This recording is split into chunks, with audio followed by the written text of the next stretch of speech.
আমি নামাজের ক্ষেত্রে শুধু ফরজগুলো পড়ি, যেমন ফজরের 2 রাকাত, জোহরের 4 রাকাত, আসরের 4 রাকাত, মাগরিব 3 রাকাত, এশা 4 রাকাত এবং বিতির 3 রাকাত পড়ি। এক্ষেত্রে আমার নামাজ কি কবুল হবে? দেখুন, শুধু ফরজ পড়েন এই ভাই, সুন্নত পড়েন না, নামাজ হবে কিনা? উত্তর হলো, শুধু ফরজ পড়লে ওয়াক্তের দায়িত্বটা আদায় হবে। জোহরের ফরজটা পড়লেন, জোহরের ওয়াক্তের দায়িত্ব আদায় হলো, কিন্তু এটা পরিপূর্ণভাবে হলো না, ত্রুটি থেকে গেল। আপনি তরকারি খাইতে চাইলেন, তাহলে আপনার তরকারি খাইতে হলে সবজি লাগবে কাঁচা, পানি লাগবে, তেল লাগবে, পেঁয়াজ লাগবে, মরিচ লাগবে, লবণ লাগবে, ইত্যাদি ইত্যাদি লাগবে।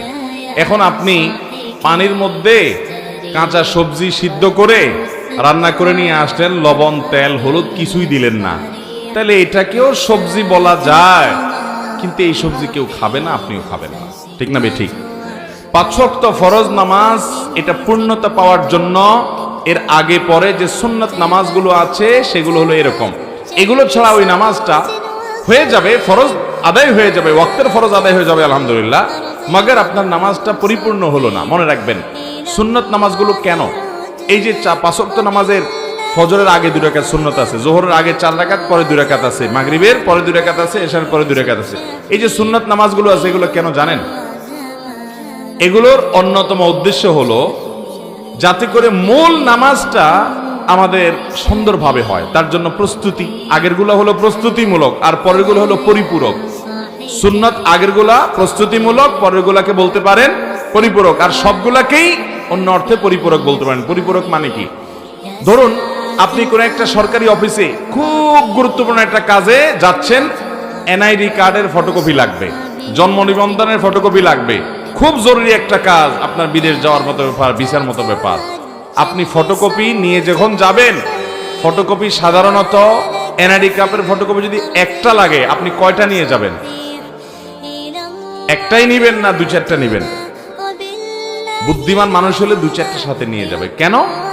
একটা যদি হারায় যায়, কোনো কারণে মিস হয়ে যায়, যাতে করে আমার কাজটা হয়ে যায়, হাতে রাখবে, এটা সে নিয়ে যাবে। ঠিক একইভাবে ভাইরা আমার, আপনি যখন 5 ওয়াক্ত নামাজের ফরজ নামাজ পড়বেন, কিয়ামতের ময়দানে যাবেন, আল্লাহ তাআলার কাছে দেখা গেল কোন একটা নামাজে ভেজাল ধরা পড়ছে, বাতিল হয়ে গেছে, তখন ওই সুন্নাত বা নফল, অতিরিক্ত নফল নামাজ যে পড়বেন, এগুলো দিয়ে আল্লাহ তাআলা ফরজের ঘাটতি পূরণ করবেন।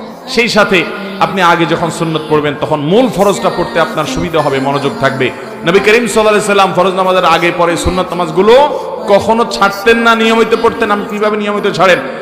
একবার জোহরের আগে 4 রাকাত ছুটে গেছে, তিনি পড়তে পারেন নাই, মেহমান আসার কারণে, এগুলো পরে তিনি পড়ে দিয়েছেন, এরকম গুরুত্ব দিতেন। হ্যাঁ, আপনার কখনো কোনো কারণে এমন পরিবেশ হয়ে গেছে, সুন্নাত পড়ার কোনো সুযোগই পাইলেন না আপনি, অসুবিধা নাই, মাঝে মধ্যে হঠাৎ কালে ভদ্রে বাদ গেছে, অসুবিধা নাই, কিন্তু নিয়মিত এরকম করলে সেটা আপনার মূল সালাতের যে প্রোফাইল আল্লাহর কাছে থাকবে, সে ফাইলটা কিছুটা হলেও ত্রুটিপূর্ণ থাকবে। এটা সুন্নাত, সাধারণ সুন্নাত, সুন্নতে মুআক্কাদা।